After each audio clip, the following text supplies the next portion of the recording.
تحذير، لو انت بتخاف ما تتفرجش على الفيديو ده، وقبل ما تبدا الفيديو ما تنساش تدوس لايك عشان بيساعد في انتشار الفيديو، واشترك في القناه وفعل زر الجرس عشان تتابع كل الاحداث الجايه. السلام عليكم يا جماعه، عاملين ايه؟ طب يا جدعان كل الناس اللي بتتفرج على الفيديو ده يا ريت ما حدش يقدم ولا لحظه فيه، لان احنا جايين النهارده بخطه باذن الله باذن الله، لان احنا واخدينها منكم مقتنعين بنسبه مليون للمية ان احنا ممكن نقدر ناخد من خلالها خطوه ايجابيه. فكل اخواتي وكل الناس اللي بتتفرج على الفيديو احنا بناخد منكم حلول، يعني انت لو عندك حاجه تقدر تفيدنا بيها قول لنا عليها تحت في التعليقات. هنحاول ان احنا الفتره الجايه نشوف اي حاجه تقدر تخلينا ناخد خطوه ايجابيه ونبدا ان احنا نعملها. طبعا احنا متجمعين مع عبد الرحمن، مع حسن، مع محمد اسامه. اخر مره طبعا زي ما انتم شفتوا احنا كنا خلاص قدرنا ان احنا نمسك فتحي، وكنا خلاص هنهرب بيه من بره المكان، وبعد ما نهرب بره المكان مش هنرجع لهم تاني. بس اذا اكتشفنا ان عبد الرحمن الدكتور مسكهم وحصل اللي حصل معاهم الفتره اللي فاتت، ومحمد اسامه اتضرب على رجليه وكان حرفيا مش قادر يتحرك على رجليه تماما وقتها، بس ده لان كان جسمه ساخن لسه، بس بدا ما هو يفوق لان الدنيا مشيت تمام والامور مشيت تمام. احنا دلوقتي حوالين البيت اهو جايبين معانا اهوت البيراسول. في ناس كتير قوي عماله تقول لنا الفتره اللي فاتت حاولوا تاخدوا ولعه وتهجموا عليهم بالولعه، لان هم بيخافوا من الولعه.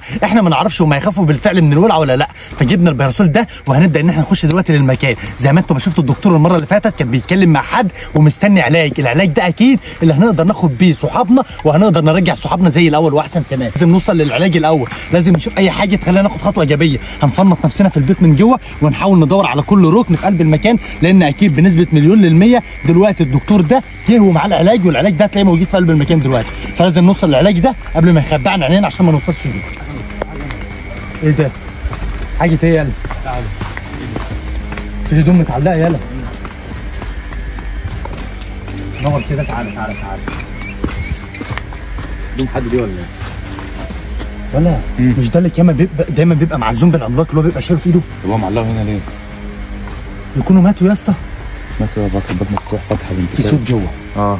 انا سمعت صوت اقسم بالله.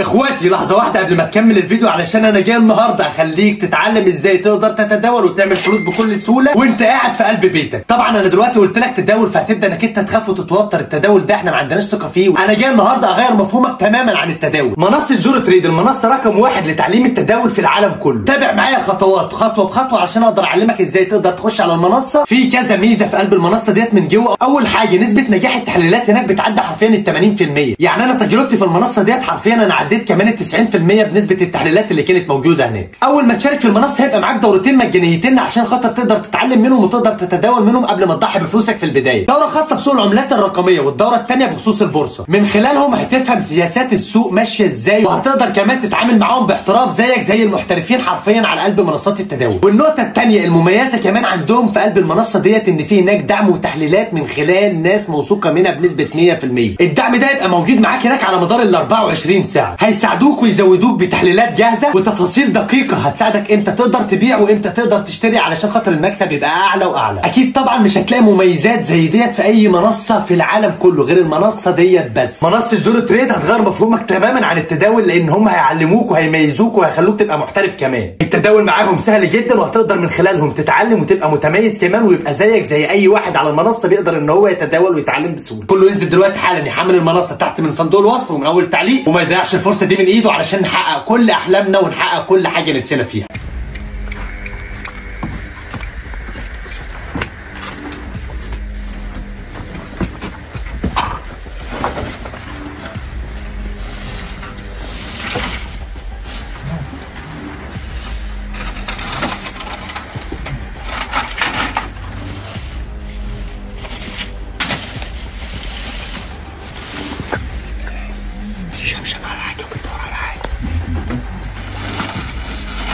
طول ما هو متلاخم بعيد عننا عايزين نتجنبه لحد ما نشوف العلاج فين ونوصل للعلاج اللي الدكتور كان بيتكلم عليه.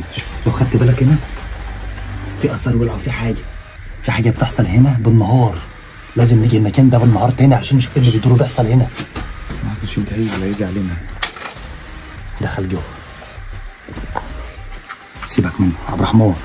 ما يحسش بينفع تقفل الباب علينا ولا في صوت تاني. تعالى، احنا عايزين نبقى ماشيين كل خطوه بالراحه واحده واحده علشان مش كل مره ناخد خطه الخطه تبوظ مننا. محمد اسامه شوف الشباك اللي عندك مفتوح، شوف الشباك اللي عندك مفتوح. بسرعه ممكن يكون الدكتور هنا مفتوح. طول ما الشباك ده يا جدعان بيبقى مقفول يبقى مفيش حد جوه. هو الشباك ده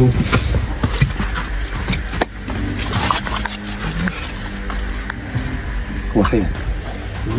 هنا؟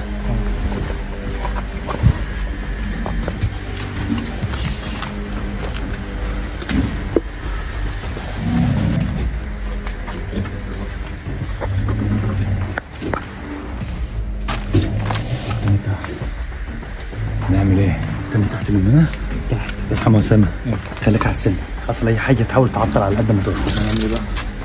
عايزين نجرب نشوف بس حوار الولع ده هل بالفعل بيخافوا منه ولا ما بيخافوش. لو ما ينفعش هنموت. ها؟ اسلوبي جوه ما قدامناش حل غير كده. هنحاول ان احنا نشوف الخطه بتاعتنا دلوقتي بتاعت الولعه دي ونهجم على الزومبي بالولعه، نشوف هياخد معانا نتيجه ولا مش هياخد معانا نتيجه.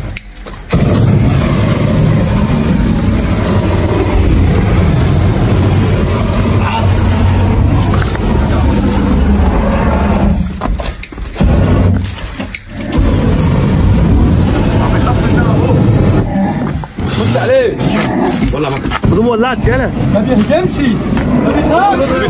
ما بيخافش من الولع يا عم خش الاوضه. ما بيخافش من الولع بيهجم.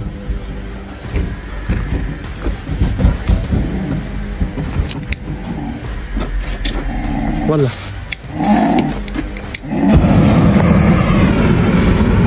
عثمان انت عايز يا دين امي انا نزلت تحت. تعال انا اهو. يهجم وربنا ما بيخاف من الولع. يا روان خش جوه يا عبد الرحمن افتح لنا مجال ننزل لك ونخش لك.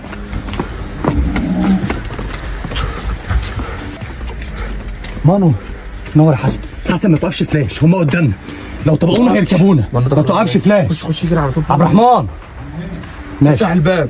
ايه ده؟ افتح الباب. حد عندك بره؟ لا افتح نخش لك.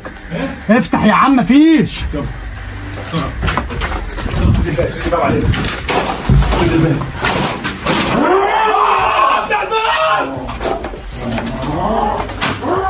انت شفتوش ازاي يا ماما؟ ما شفتوش.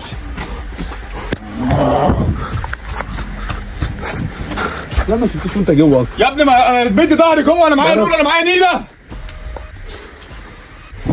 فاكر لسه هناك ها؟ شكل الصبور ورا الباب. ولا تاني بره هناك اهو. كويس ما حكموش بكر يا اسطى.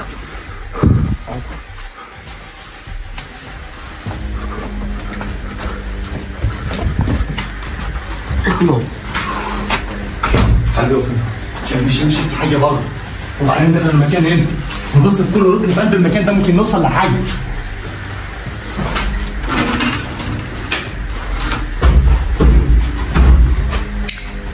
تعمل ايه؟ عايز تشيله حد يطلع في وشك اديله في ولع قوم مفيش حد هنا.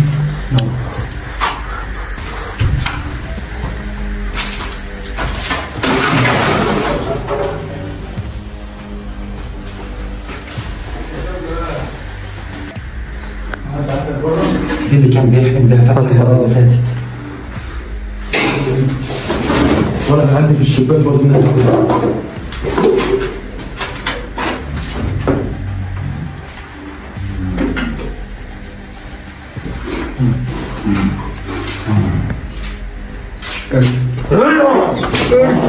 ارجع. هيخش علينا كده. لا انا قافل الباب. ارجع ارجع. قافل الباب يا محمد. الباب يبقى هخش ازاي؟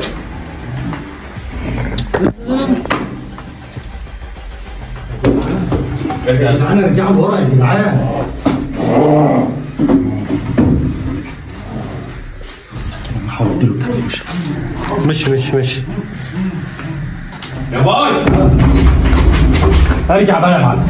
ارجعوا بقى. بلاش.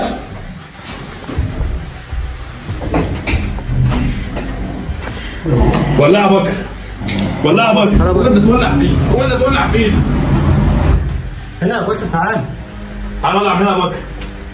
ولع. هو انت تولع فينا. لا يا بكر ما تولعش فينا، احنا هتولع لنا. يا عم والله ما هو داخل. والله احنا جثتي لو داخل. ولع فيا بقى. اهدى يا عم مش هيخش. اسند معايا الباب انت ولع فينا. ولع فيه من الشباك من اهو.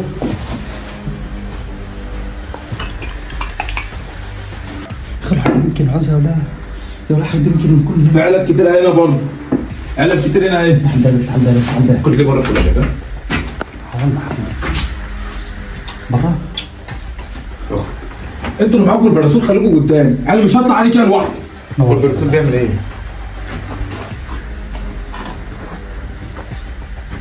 مشكلتهم السودا ما بيخافوش من الولعه. لا برضه مش هعمل حاجه. روح فين يا بطل؟ انا عارف يا اسطى.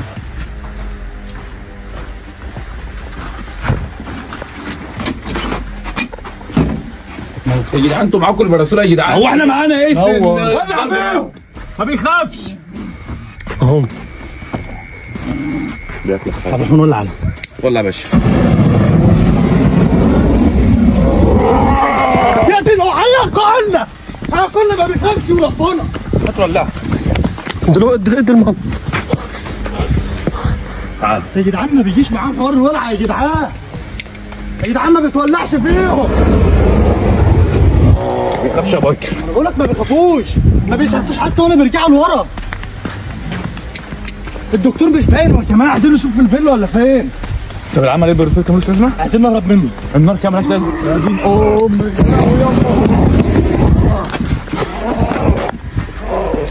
عبد الرحمن استخبى ولا الفيلا وتعالى من الناحيه الثانيه. يا دين امي. هتولع يالا. عايز الناحيه الثانيه. عايز الناحيه الثانيه.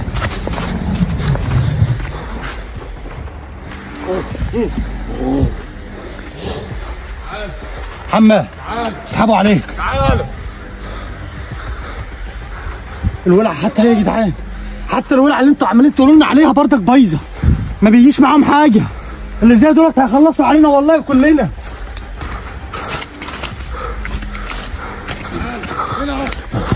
ده بيجينا اكتر يا اسطى. يا عبد الرحمن اسحبوهم، عايز اخش الفيلا اشوف الدكتور جه ولا لا.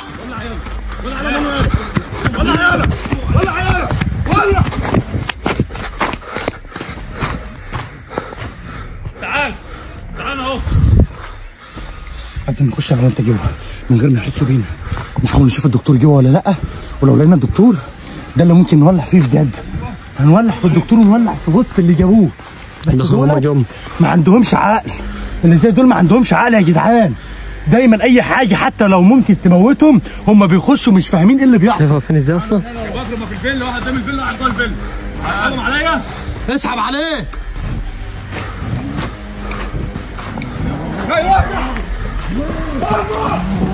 اجري روح روح روح. تعال اهو. انا اهو اهو. اسحب يا مانو. اهو اسحب يا عبد الرحمن. صدر ولع في وش امه. حتى لو لقينا الدكتور معيش ولا.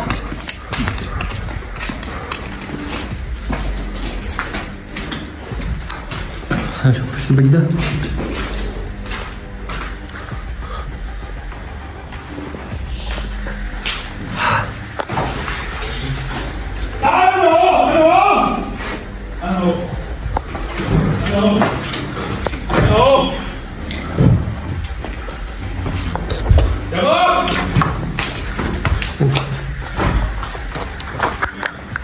هو بسرعة.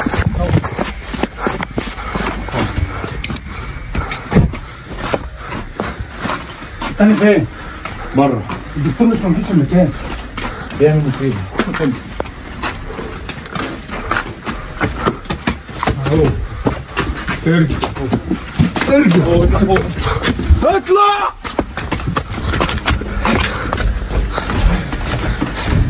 تعالى يا محمد هلا. تعالى يا محمد هنا.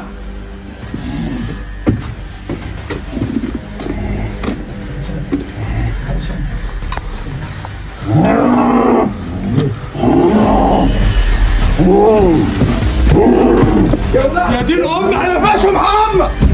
هيقفشوا يلا ولا يا دين امي. اوعى ارجع ورا. ارجع للدنيا هيقفشوه. حكموه يلا. خش خش خش خش خش.